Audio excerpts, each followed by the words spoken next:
Hi everyone. So today I am really excited to start building my new VR Beast PC.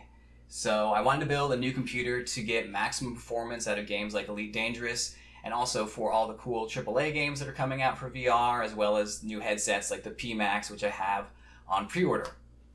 So I was finally able to get my hands on one of these Core i7-8700K processors. And to use those, you need to use one of the new motherboards. So I'm getting a Z370 Extreme 4 motherboard. And I got two M2 SSDs for those blazing fast read-write speeds.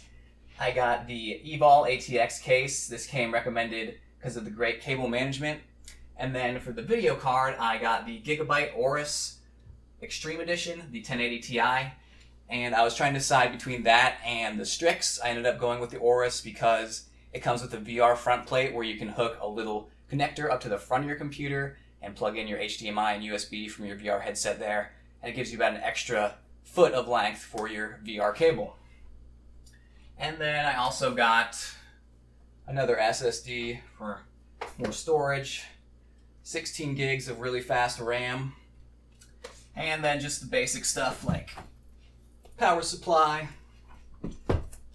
and some liquid cooling for that processor so I can do some overclocking. So if you want to know any more information about any of these parts, just check out the description. I'm going to put links to everything in there. But now I'm going to go ahead and start assembling this computer. So let's take a look at that process.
Okay, I finished putting together the computer. It all went pretty smoothly. This case has a bunch of features that just help facilitate building it and making everything easy.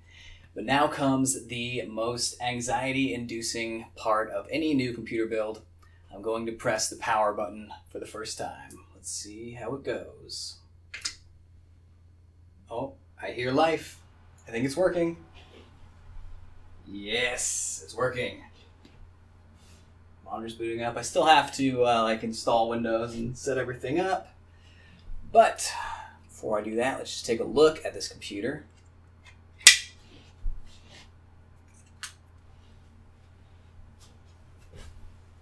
Here it is in all its glory. Looks pretty sweet from this end. Kind of messy over here, but that's okay. And there is the beautiful BIOS startup screen. Anyways, I'm going to get this all set up, and then I am going to run some benchmarks once I have Windows and everything installed. So stay tuned. So my first VR benchmark is going to be Elite Dangerous. Now, VR benchmarking is not really an exact science. There aren't really any great programs out for it right now. So I'm just going to do it on this game because this is the reason I built this computer in the first place. So really what you're looking for when you're benchmarking VR is just if you drop below 90 FPS, because getting FPS above 90 doesn't make a difference, but going even 1 FPS below 90 will drop you into reprojection. So I have a little bar in the bottom right hand corner of the screen that you can see that shows if I missed any frames with a little red band. So I'm going to go into the space station, and these are usually kind of the laggiest areas in Elite Dangerous, and I'm going to do a landing and take off with various settings and see how I do on reprojection. It looks fine to me in the headset, so it is okay to miss a couple frames as long as you're just not missing a ton. Landed in one of these tourism stations. Report to station services for more information, Commander. Alright, not getting any missed frame warnings in the headset, so that's good. The settings I have it at right now are 1.0 super sampling from Steam VR, 1.0 super sampling in Elite Dangerous, but HMD image quality is set to 2, which is the maximum. And HMD image quality is basically, as far as I can tell, just another form of super sampling. And I could not run it at this setting without running into reprojection on my previous computer, so that's pretty cool. Now I'm going to go out and try a different setting.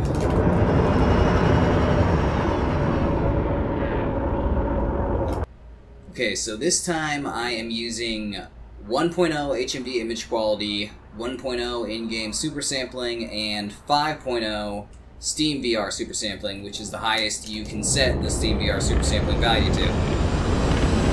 So the game actually looks a little bit sharper, I think, than it did when I was using 2.0 HMD image quality, but I feel like it'll probably perform a little bit worse due to the higher super sampling that's being applied, but we'll see once I get into this space station.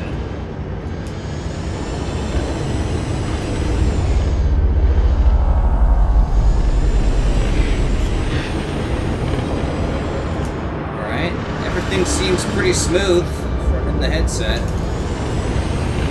Now you won't even notice the occasional missed frame. And I did look at my little chart after my last landing and saw that I was missing the occasional frame. So a lot of people will just pump up the graphics in this game in VR, and then just deal with the fact that there'll be a little bit of asynchronous reprojection while in spaceports or on planets, because it's not really that bad in a seated game, especially these days with asynchronous reprojection, and if you're on a Rift with asynchronous time warp.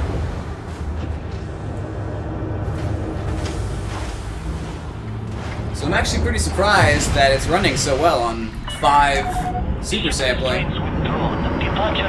We'll go look a little closer at some of the stuff around here. It's the holographic water. Trees.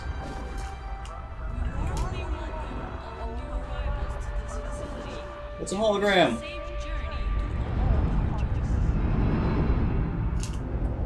There's one of those statues. Here we go.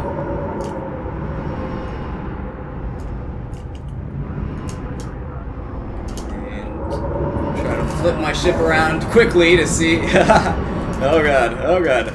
I'm just trying to flip it around quickly so I can see if I'm actually lagging or not.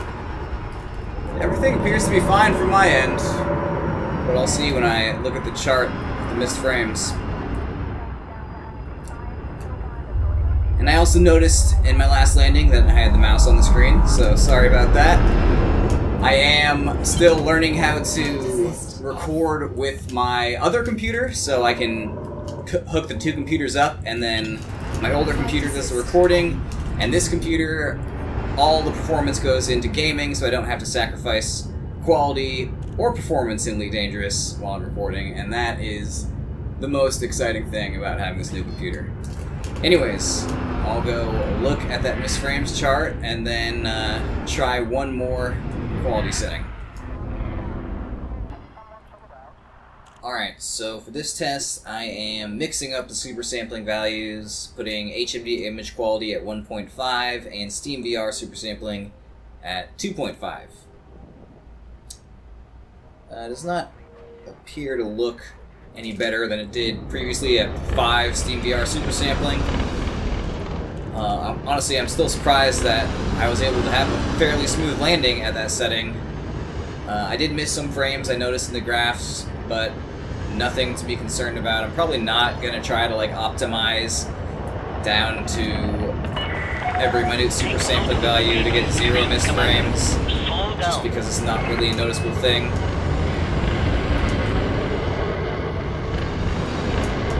Hug this guy's tail.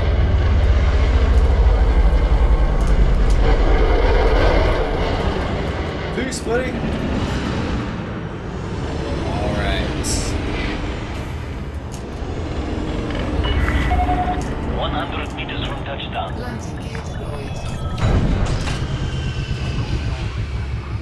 Alright, and at this setting, it all seems to be fine. I mostly just did this because I wanted to see if mixing the super sampling values did anything crazy, but no, everything seems to be running fine. It's really hard to compare the visual quality between each one because you can't tell on the monitor window, really. And for the most part, it looks pretty much the same in the headset. I think 5.0 super sampling from SteamVR looked the very best, though, out of these three. I'll probably have to do more benchmarking, more testing with different graphic settings. I've just been doing it all in VR Ultra. But so far, I'm very pleased with the performance of this computer in Elite Dangerous, with the fact that I can record it at this performance and graphics level, and it works just fine.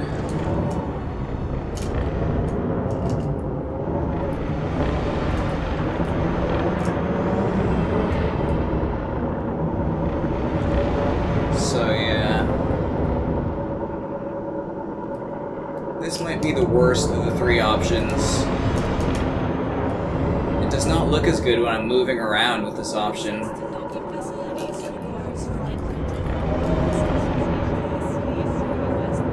So I would advise that you stay away from mixing the super sampling values and just go for either HMD image quality or for SteamVR super sampling. And the in-game super sampling is really not great, so just leave that at 1.0. Alright, but Elite Dangerous is not the only game that I'll be benchmarking. I will be checking out a couple more. So, let's go do that. Okay, the second game I am going to test out is Tales of Glory. So this is like a medieval combat game where you can set up these battles that have hundreds of NPCs. So I have it on just 1.0 SteamVR super sampling, just the default, because you can spawn a whole ton of NPCs in this game, and it'll probably lag you out without any super sampling. So let's see how I do with 300 NPC spawn. Usually it's set to like auto scale the number of NPCs so you don't just lag out, but you can set it to manual, set like the winning conditions and stuff. I have it on easy mode just because I'm gonna be facing a lot of guys at once. Alright, grab this lance. Go to this horse, hop on, we charge into battle, look for these 300 enemies. It's running just fine right now.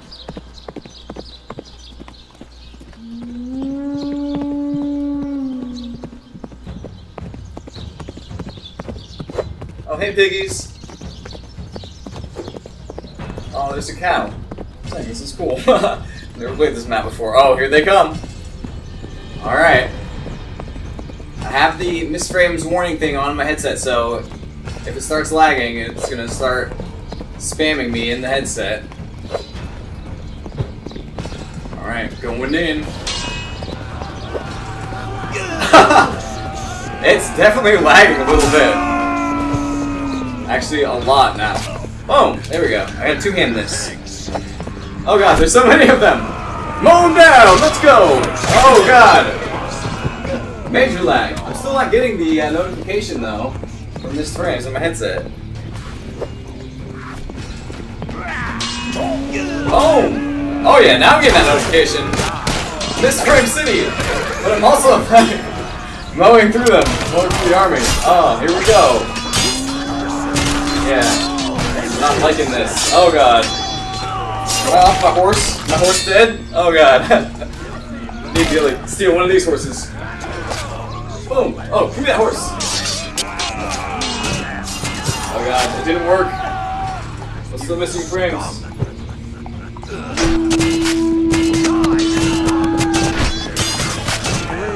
Well, yeah, doesn't really work at 300 NPCs, even with this new computer. So I'm gonna quit out of this. Oh wait, first, you can also go into overhead mode. You can look down at the battle going on. You can like command your troops and stuff like an RTS game, which I haven't been doing. I've just been like doing this. And yeah, that's pretty cool. But I'm still missing frames. Oh, I died. That'll do the trick, guys. You finally got me.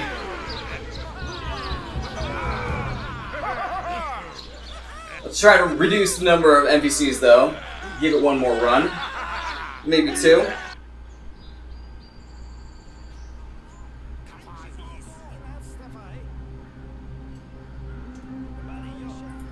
So, let's do another one. Beach. Attack. Oh. Going down to 200. Watch that battle.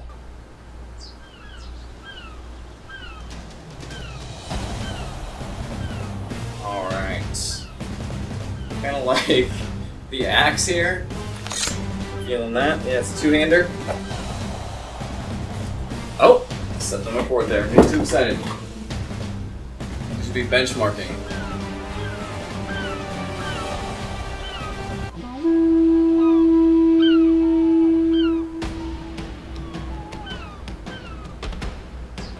So I have the graphics set as like the lowest possible, so I can set as many NPCs as I can possibly handle.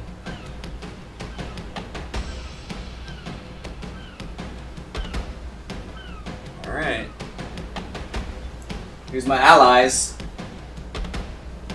So I got my troops with me this time. Oh yeah, this is a cool view. You need me?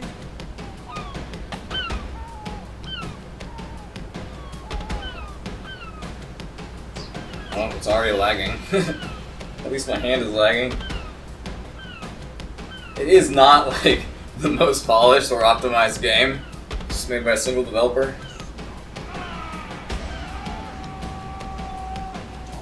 Alright. Still haven't got the missed frames warning yet, though. Oh, that's right. Get a second hand in here.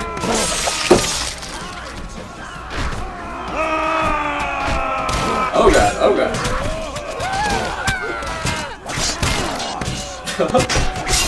It's lagging pretty bad, yeah.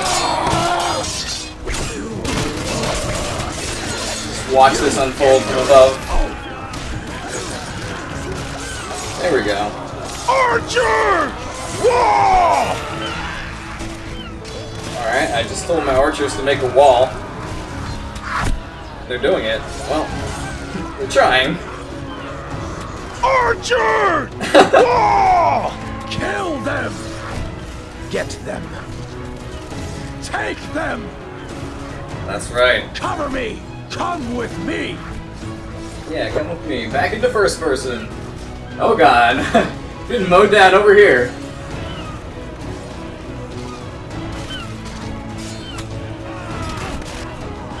Still pretty freaking sweet though, even though it's lagging. Oh yeah! Okay. Back it up. It's just me! Alright. Unleash Archer! Come with me! Sorry, sucker. There we go, there's my allies. My command worked! They're all following me now, yes!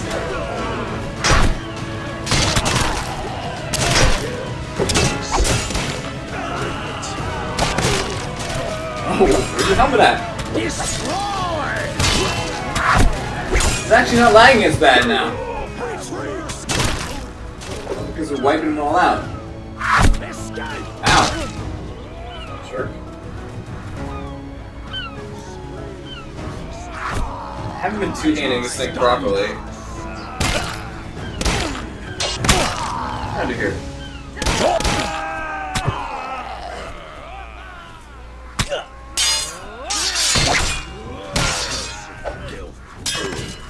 Alright. I think we've eliminated enough of them that it's not going to lag out anymore.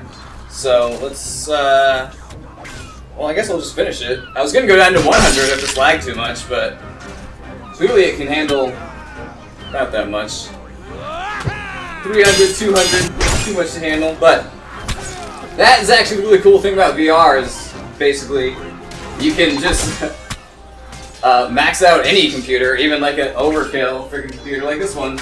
So, that's why for the first time I actually built like an overkill computer, because I'm like, well, I'll just build a really beefy computer with this new processor and a TI and all that, and it'll be able to do crazy shit in VR, max out super sampling and Elite Dangerous. It's working out.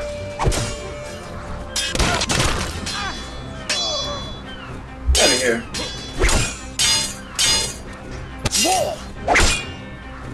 I need to pick up one of these guys' weapons. I'm sick of his axe. Oh, hammer. I don't like that hammer. Oh, that's right.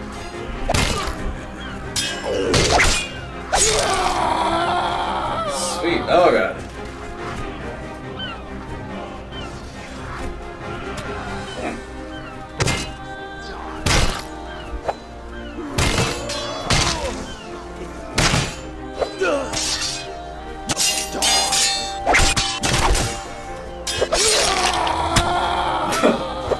Okay. I don't know how long this is going to go on, so that's been some fun benchmarking, but I'll move on to the next one.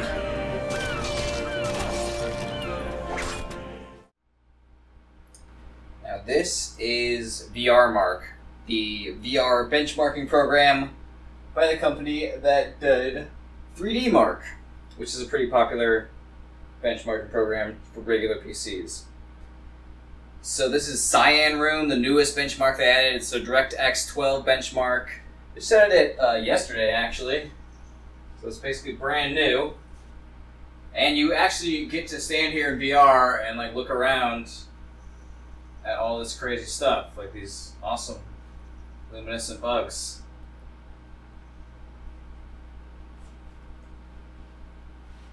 So this is just like the exploration mode, where you can look around and use your controllers. There's another mode that actually does a benchmark and tests your computer and gives you results. This one, as far as I can tell, doesn't. But you can run around in this awesome like benchmark environment. See, once this thing lands, you can use teleportation.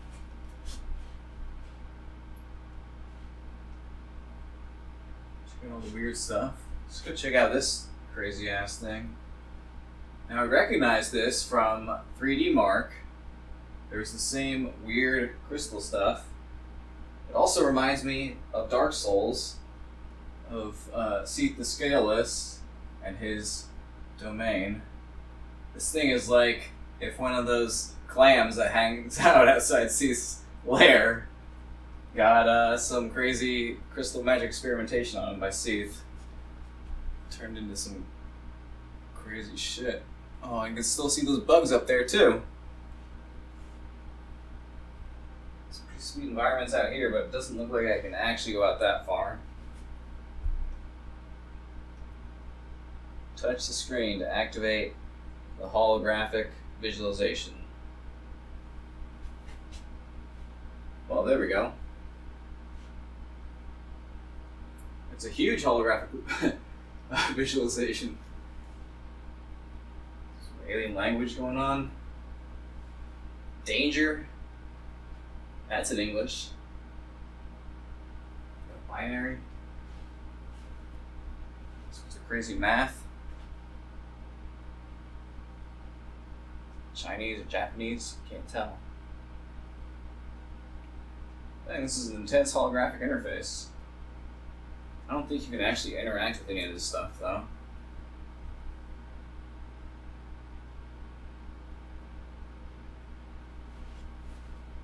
And this thing apparently doesn't really care.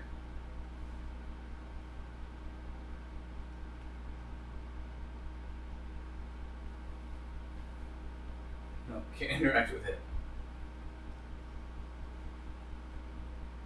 Alright, so basically, I think in this exploration mode you can just kind of go around and look at all the cool stuff.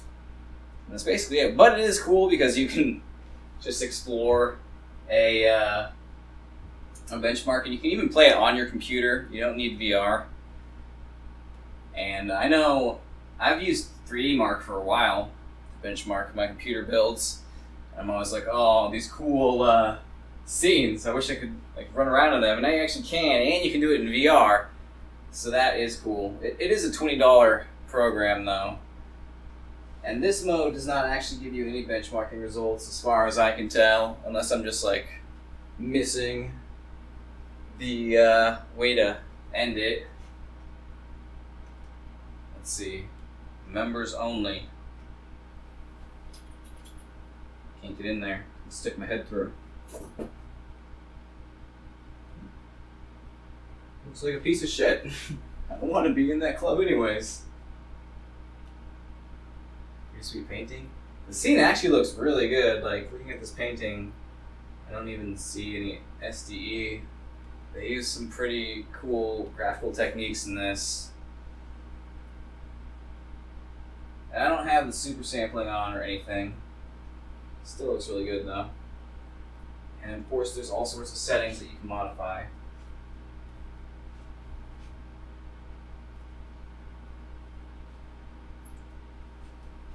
Alright, employees only, yeah. Same shitty layout. Well, I'm starting to get the impression that none of this is real. So I think that's about all I can do. The coolest part was looking at those bugs. Although I do like this guy too. Turn this off.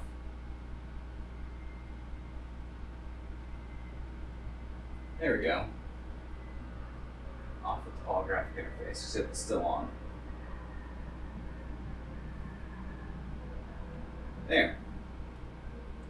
I'm going to leave him without a bunch of annoying holograms to annoy him. And I'm going to go into the actual VR benchmark for the Cyan Room that they added. Okay, so now I am doing the Cyan Room benchmark, which is a fixed perspective, like basically video, which is really weird when you're in the headset, because if you try to move your head, the image just stays the same.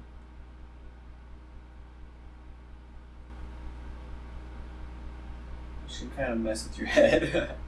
And it feels pretty weird, just being forced to move around and having your perspective forced to move around. You're actually advised to not wear the headset while this is running, but you can. But if you're prone to motion sickness, this will be like the worst possible thing for you to do. Luckily, I'm not. Oh, didn't see those guys when I was exploring. See, maybe I should have done this first, and I'd see all the cool stuff.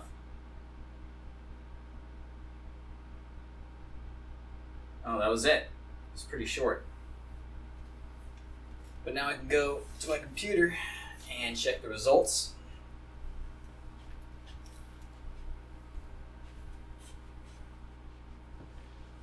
So it is a VR benchmark, which means it doesn't give you the really advanced results that you would usually get. It just tells you basically whether you reached the proper frame rate. You're trying to get, I guess, 88.9, not actually 90. And then it does give you these charts, so it measures your frame rate. Looks like I did pretty good, but then I did drop below the target a couple times, but it was nothing that I could really notice. Just a brief drop. Then it measures your temperature. So my CPU, I could probably overclock it even more. I have it overclocked to 4.8 gigahertz, but it's obviously running just fine at that. You can see the GPU load, so you can see that it was not actually using like 100% GPU load, not a super intense benchmark. And you can see like the frequency, so it's a good way to tell if your overclocking is working. You can like look at the frequency that your processor was running at the whole time, as well as your graphics card. And then compare results online. Let's see. It doesn't actually give me like my rankings like the usual benchmark program does.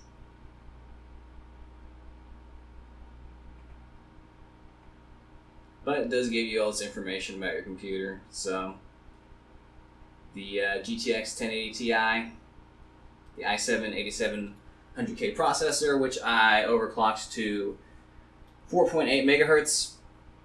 So the motherboard that I got, the Z370 Extreme 4, the BIOS interface and everything for overclocking was pretty fine. I mean, it was simple and easy to use. I did have to update the BIOS to get it working properly.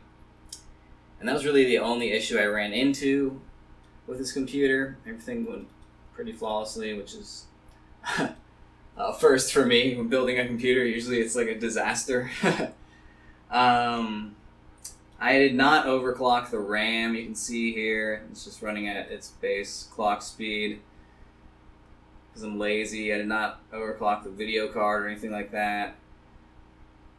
And I'm running Windows on one of those M2 SSDs. The other one I'm using for games. And then I also got a 2 terabyte HDD just for storage. And then I have the 1 terabyte SSD for all these VR games that I play. I'm not going to put them on the 500 gigabyte M2 drive or it would fill up super fast.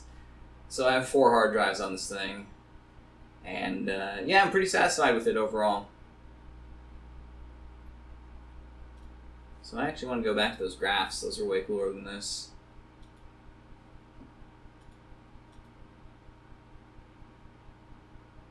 Temperature and everything. So this is a pretty cool program, VRMark.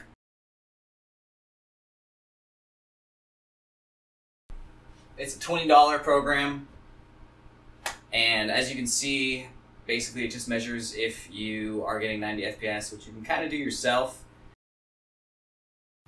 But it also offers a mode where you can just benchmark your system. It does not run in the headset, it just runs on your monitor.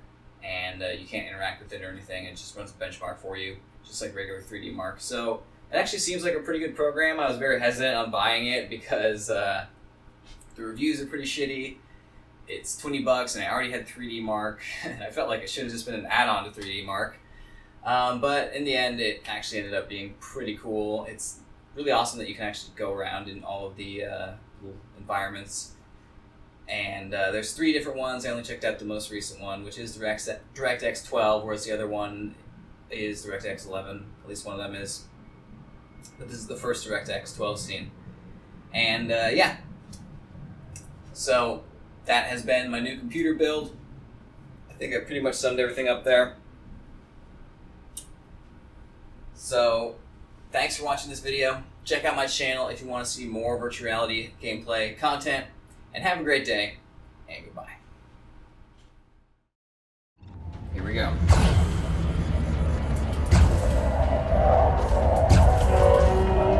Yes! Get wrecked! Ah, stupid Thargoid! Yes! Little taste of humanity for ya, alien scum.